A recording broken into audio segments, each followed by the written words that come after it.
The live TV, सच सबसे आगे। नमस्कार, आप देख रहे हैं द लाइव टीवी और मैं हूं आपके साथ मुनमुन रहमान। महाराष्ट्र में दोस्तों जो भी सियासी उलटफेर हुआ है उससे सबसे ज्यादा नुकसान एकनाथ शिंदे को हुआ है। बिल्कुल सही सुना आपने। आप सोच रहे होंगे कि एकनाथ शिंदे को कैसे झटका लगेगा, एकनाथ शिंदे को इसका नुकसान कैसे होगा, आपको बताते हैं। दरअसल सभी ये सोच रहे हैं कि एनसीपी को ज्यादा नुकसान हुआ है क्योंकि एनसीपी से अजीत पवार जो है वो अलग हो चुके हैं और एनसीपी कमजोर हो चुकी है। लेकिन यहां पर अजीत पवार के एनडीए में शामिल होने से सबसे ज्यादा झटका और सबसे ज्यादा बुरी खबर जो है वो एकनाथ शिंदे के लिए है, क्योंकि अजीत पवार के एनडीए में शामिल होने के बाद कहा यह जा रहा है कि एकनाथ शिंदे ना घर के रहेंगे ना घाट के रहेंगे। अब आपको पूरा सियासी घटनाक्रम बताते हैं कि इससे एकनाथ शिंदे को झटका कैसे मिल रहा है और एकनाथ शिंदे को इससे नुकसान कैसे पहुंचेगा।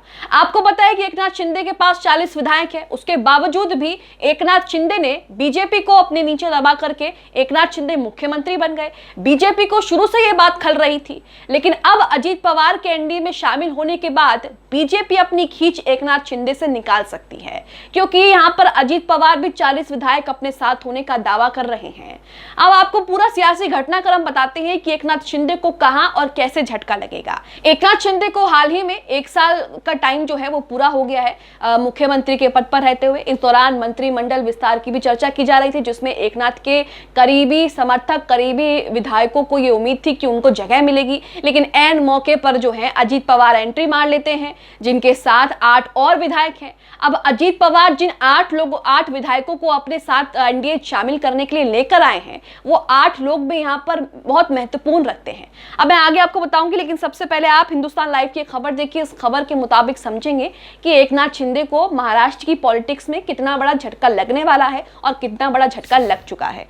यहाँ पर देखिए हेडलाइन, अजीत पवार की एंट्री से एकनाथ शिंदे को डबल झटका, जाने पार्टी के भीतर क्यों बढ़ रही है नाराजगी। तो एकनाथ शिंदे के खेमे वाले विधायक जो हैं वो इससे नाराजगी जता रहे हैं क्योंकि अजीत पवार एनडीए में शामिल हो चुके हैं। आपको बता दें कि लगातार संजय राउत जो है ये दावा कर रहे हैं कि अजीत पवार के आते ही एकनाथ शिंदे जो है वो बाहर चले जाएंगे और एकनाथ शिंदे ज्यादा दिन तक मुख्यमंत्री नहीं बन पाएंगे। अब खबर देखिए, आगे लिखा है, महाराष्ट्र की राजनीति में रविवार को अजीत पवार की पलटबाजी के बाद एक एक कर सियासी दाव प्रतिदाव की परतें खुलने लगी हैं। एक तरफ अजीत पवार को एनडीए और एकनाथ शिंदे सरकार में शामिल कराकर बीजेपी जहां खुश है और आगे की रणनीति बनाने में जुटी हुई है, वहीं मुख्यमंत्री शिंदे को मायूसी हाथ लगी है। सियासी जानकारों के मुताबिक सीएम शिंदे को नए राजनीतिक घटनाक्रम में डबल झटका लगा है। अब ये डबल झटका कैसे लगा है, क्यों लगा है, कैसे लगने वाला है, ये समझते हैं। एकनाथ शिंदे सरकार ने 3 दिन पहले ही अपने 1 साल पूरे किए हैं और इस बात की चर्चा जोरों पर थी कि शिंदे गुट के विधायकों को मंत्री पद दिया जाएगा। हाल ही में मुंबई से लेकर दिल्ली तक इस पर चर्चा भी हुई थी कि जुलाई के पहले हफ्ते में मंत्रिमंडल विस्तार किया जाएगा और शिंदे के साथियों को उसमें समाहित किया जाएगा, यानी कि शामिल किया जाएगा। लेकिन ऐन मौके पर अजीत पवार के एंट्री से शिंदे और शिंदे गुट के विधायकों की उम्मीदों पर पानी फिर गया है। शिंदे गुट के विधायकों के अंदर इस बात को लेकर भारी नाराजगी है। अब यहाँ पर आप पूरा का पूरा सियासी घटनाक्रम जो है वो समझ रहे होंगे कि एकनाथ शिंदे को किस तरीके से झटका लग चुका है। यहाँ पर एकनाथ शिंदे के जो विधायक हैं वो खासा नाराजगी जता रहे हैं। यही आपको बता दें कि बीजेपी को शुरू से ही एकनाथ शिंदे का मुख्यमंत्री बनना खल रहा है, क्योंकि एकनाथ शिंदे 40 विधायकों के साथ हैं और बीजेपी के पास 105 विधायक हैं। लेकिन उसके बावजूद भी बीजेपी के देवेंद्र फडणवीस जो है वो महाराष्ट्र के सिर्फ उप मुख्यमंत्री बनकर ही रह गए। लेकिन अब बीजेपी अपनी खींच निकाल सकती है। अब अगर एकनाथ शिंदे बीजेपी का साथ छोड़ दें या बीजेपी उनसे किनारा कर ले तो भी बीजेपी की पार्टी जो है महाराष्ट्र में सुरक्षित रह सकती है और अजीत पवार, जैसा कि संजय राउत कह रहे हैं कि वो मुख्यमंत्री बनेंगे, ऐसा भी हो सकता है।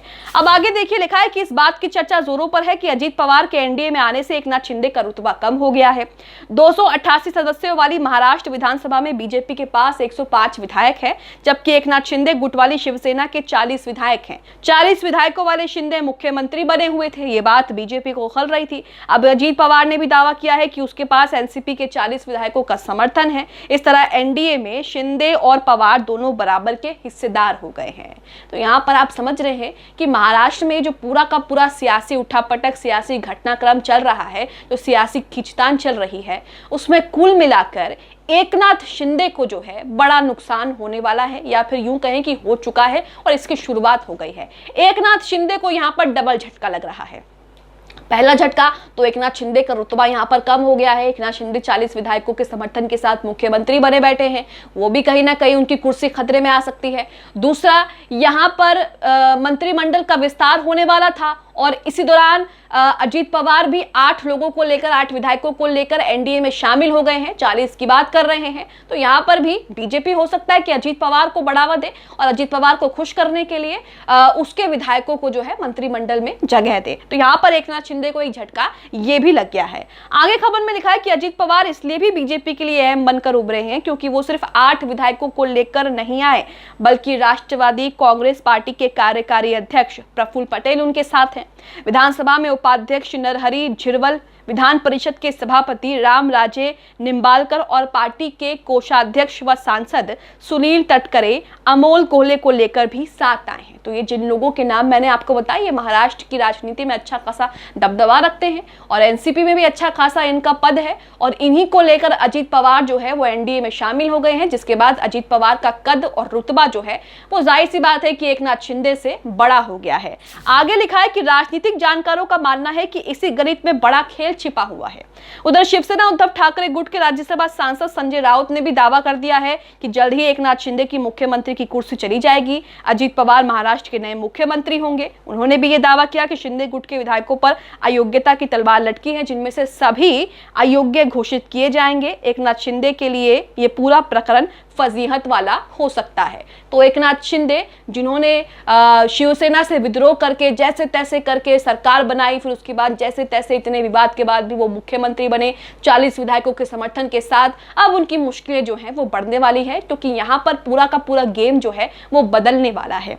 आगे लिखा है, बीजेपी और शिंदे गुट के बीच रिश्तों में तल्खी उस विज्ञापन के बाद तेजी से बढ़ी जिसका शीर्षक दिया गया था देश में मोदी और महाराष्ट्र में शिंदे। इस विज्ञापन के बारे में मैं आपको बता दूं, शिंदे की तरफ से एक विज्ञापन सामने आया जिसमें शिंदे ने यह दावा किया कि महाराष्ट्र में सबसे ज्यादा लोग जो है वो उन्हें मुख्यमंत्री के तौर पर पसंद करते हैं, बल्कि देवेंद्र फडणवीस को इतने ज्यादा लोग पसंद नहीं करते। इसके बाद से देवेंद्र फडणवीस और एकनाथ शिंदे के बीच जो है वो मनमुटाव साफ तौर पर दिखने लगा। हालत ये हो गई कि एकनाथ शिंदे जहां पर मुख्य अतिथि बनकर आए थे, देवेंद्र फडणवीस ने वहां उस कार्यक्रम में जाने से ही मना कर दिया। खबर देखिए, इसमें लिखा है आगे, इस फुल पेज ऐड में बताया गया था कि एकनाथ शिंदे को राज्य के 26% लोग लोकप्रिय मुख्यमंत्री के तौर पर पसंद करते हैं, जबकि उप मुख्यमंत्री देवेंद्र फडणवीस की बात करें तो देवेंद्र फडणवीस को यहां पर 23% लोग ही पसंद करते हैं। शिंदे का गुणगान करने वाला विज्ञापन और सर्वे देवेंद्र फडणवीस को जाहिर सी बात है पसंद नहीं आया।